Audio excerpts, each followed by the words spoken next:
Welcome back to the weekly rundown. Let's get to the receivers. I had mentioned Big Ben in the first segment, so of course I'm going to pair him with his guy, Antonio Brown. At this point, what is there to say about this guy? Seriously. I mean, we know he's not a big receiver, and some people have had some issues with that, but you have to get over that by this point. He dominated last week despite basically being shadowed by Chris Harris Jr. and an overall pretty elite secondary. With Roethlisberger at quarterback, I mean, we saw some Landry Jones earlier in the season, who he struggled with. But with Roethlisberger at quarterback, it won't matter if Jimmy Smith suits up or not. I know he didn't play last week, but Brown is a must play every single week. He's got Roethlisberger, regardless of the matchup. And the Ravens have one of the bottom, 5, 6 secondaries in the league. So Antonio Brown, Ben Roethlisberger, pair them and sleep like a baby. And then I like Jarvis Landry as well. Speaking of guys in matchups against quote unquote elite corners, but he's coming out of the slot, so I don't think he'll see much Vontae Davis. In fact, he lines up in the slot 74% of the time, and their main slot corner is Darius Butler, who literally ranks as the worst cornerback in the league according to Pro Football Focus. So I'm pretty confident he's going to get it done. I mean, this guy catches passes. He's a PPR monster. I think he's caught at least 8 passes in 3 of the 4 past weeks. So we know he's going to get the ball. And at only 12,100, he's pretty safe. London, who do you like this week? Since I like Matthew Stafford at the quarterback position, we know he has to throw the football to somebody, and it hasn't been Megatron. It's been Golden Tate lately. 4 TDs over the last 2 ball games. I'm going to go with Golden Tate against the San Francisco 49ers. Again, you talk about a guy, who they line up all over the place, whether it's in the slot or outside. They'll find favorable matchups for him. And the thing I love about Tate is his toughness and his ability after the catch to break tackles. He reminds you of a Hines Ward, and just not overly fast, but just breaks tackles, strong runner. Look for him to get a couple touchdowns, at least one against the San Francisco 49ers. Only going to cost you 10-9. And then second guy like is Jeremy Maclin, getting to face the Cleveland Browns defense. No Joe Hayden. The Browns secondary has really underachieved all season long.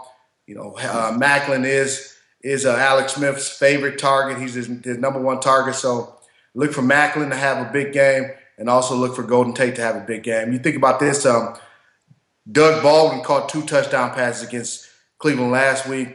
I wouldn't be surprised if Macklin's able to have a big game against them as well. Yeah, it's kind of surprising to have a good receiver, at least a sustainable receiver with Alex Right. Smith, but there definitely has been. And let me just throw out another name because we've given you guys that are kind of higher priced. How about Jermaine Curse this week? Is a guy who's going to go way under owned because Doug Baldwin's been getting it done, Tyler Lockett's been getting it done, but he's caught at least 7 passes in back-to-back weeks. So there's a guy under the radar I think can get it done Right. this week. Let's move on to the tight end position. I'm going to go against the Saints finally. Usually I do that earlier in the segment, but Julius Thomas, we mentioned off air, so let me say it on air. New Orleans has been getting it done against number one wide receivers. I don't know if that's a trend or maybe just, other guys have been so wide open recently, but I actually think Delvin Breaux is a pretty good corner. So he's going to give whoever he's on, whether it's Hearns or Robinson, a tough time. And that's going to open up space for Julius Thomas as the Saints are the number one defense, meaning they've allowed the most fantasy points to the tight end position. Tight ends, get this, they've touched the ball 17 times in the red zone against the Saints, which is the most of any team. I think it's by 5. I think 12 is second place, but 17 times in the red zone. So he certainly has a chance to score. We know that's where they look for Thomas. So I think Julius Thomas at 9,600 is a great bet at tight end. London, who do you like?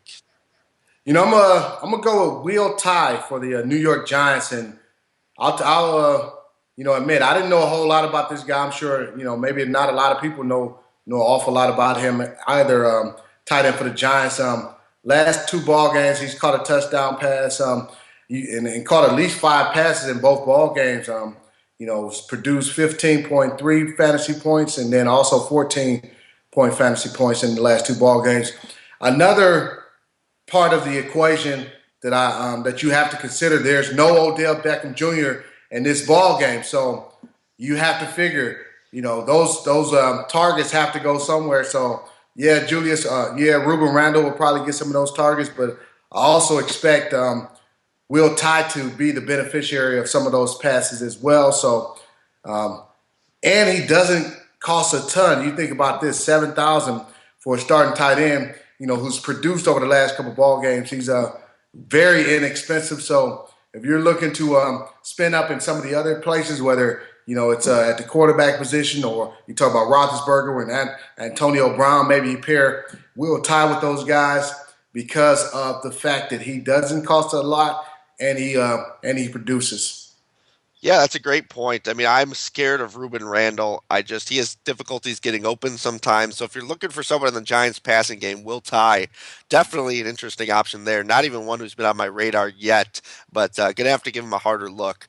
Yeah, Let's move on. Let's that's move on. that's what that's what I'm here for, man. To bring There you people, go. uh, you know, to where you can finally target some guys that you don't even have a clue about. Exactly. And I'm just going to even make that point even more in terms of defense that, sometimes football is very obvious and you just look for the obvious plays and don't have to overthink it. Uh, Right. the Panthers defense at 7,400. I mean, we have a sample from a few weeks ago where they faced Atlanta and shut them out. So I know they're 7,400 and they're a little expensive and you'll probably have to go, pay down at the running back position, maybe a Denard Robinson again, maybe you spend down a Will Tye. But the Panthers defense shut them out. I think they're going to have a good day again against the Falcons, as Matt Ryan has been, let's just say it, he's been bad this season, and this is a defense that they were actually torched last week, so I think they're going to be out for some revenge. So I think just all the factors are in the Panthers defense side this week, and I think they have another big week. London, who do you like at the defense? I think it's my week to pick on the San Francisco 49ers. Um, I like Detroit. I like Detroit's defense against them at home. You think about this, Blaine Gabbert. He threw 3 interceptions, only 1 TD versus Cincinnati last week at home. Again, I mentioned earlier they're traveling across the country. No running game. I'm not sure who's going to play at the running back position for them. Sean Drone was injured in that ball game, so they're not sure who's going to be the running back. You can't really say who's the go-to wide receiver in San Fran. So for me, Detroit at 5,600 is a good value play against the San Francisco 49ers and Blaine Gabbert. There you go. With no Sean Drawn, I'm on board there, as that was kind of his safety valve. And now, what the hell is Blaine Gabbert going to do? It should be a good day for that Lions defense. Let's move on to the questions. It's a good week for it this week with a lot going on in the NFL. But let's start with one of our favorites at Josh3302 asks something, and I think you're going to like this one. He asks, if the city of London gets an NFL team, would you allow them to call themselves the London Fletchers? Ah, man, I don't really like that name for a football team. It doesn't really grab me. Maybe call them the London Ironman. I don't know. we'll go with that, the Ironman. So to kind of tag it where people can identify me with them. So There not you go. the but the Ironman. Yeah, I kind of envision maybe the Oakland Raiders jerseys ish for the London Iron Men. Maybe that black and silver is good colors for them. Just straight black, just all black. Number black, jersey black, I mean pants black. Yeah, and you just have like a trace of silver just for the number, so you can tell who it is. But that'll be pretty sick right there. There you go. NFL, get a hold of that one. I wanted to ask you this week about Odell Beckham. What are your thoughts on that? I know he launched himself head first at Josh Norman.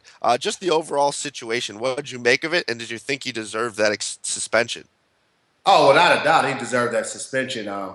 The you can't go and launch yourself into a guy, target him in the manner that he did. He was out of control. He was completely out of that ball game from the beginning of the game on. The officials, they had no control of the ball game. If they had thrown a penalty maybe the first time Beckham launched himself into Norman, on the first time when they got into it. I think maybe some of that stuff would have not even escalated to that. Maybe uh, I thought Tom Coughlin should have taken him out of the ball game because it was clear that he was not where he needed to be mentally in that ball game. So the NFL had no choice but to suspend him in that ball game.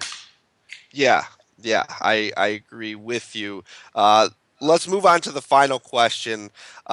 Basically, I talked my way into going to the T.Y. Hilton experience, which will be in Indianapolis. I know there Imagine was, yeah, that. exactly. I know there was a London Fletcher experience, and honestly, Fantasy Draft puts on some of the best experience contests there are.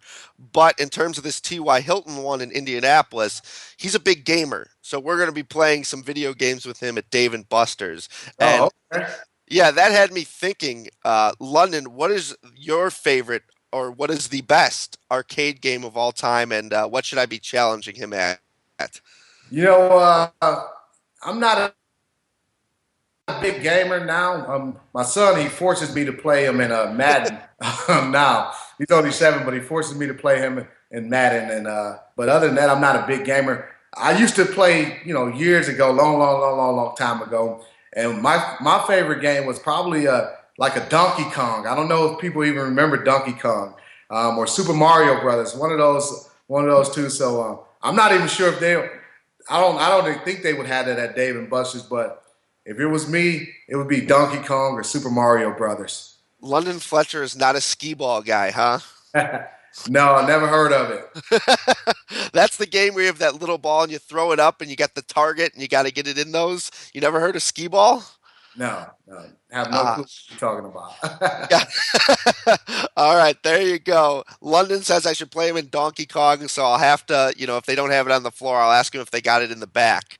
Right. Maybe we can find that. But until next time, I'm Ricky Sanders with London Fletcher, and we are out.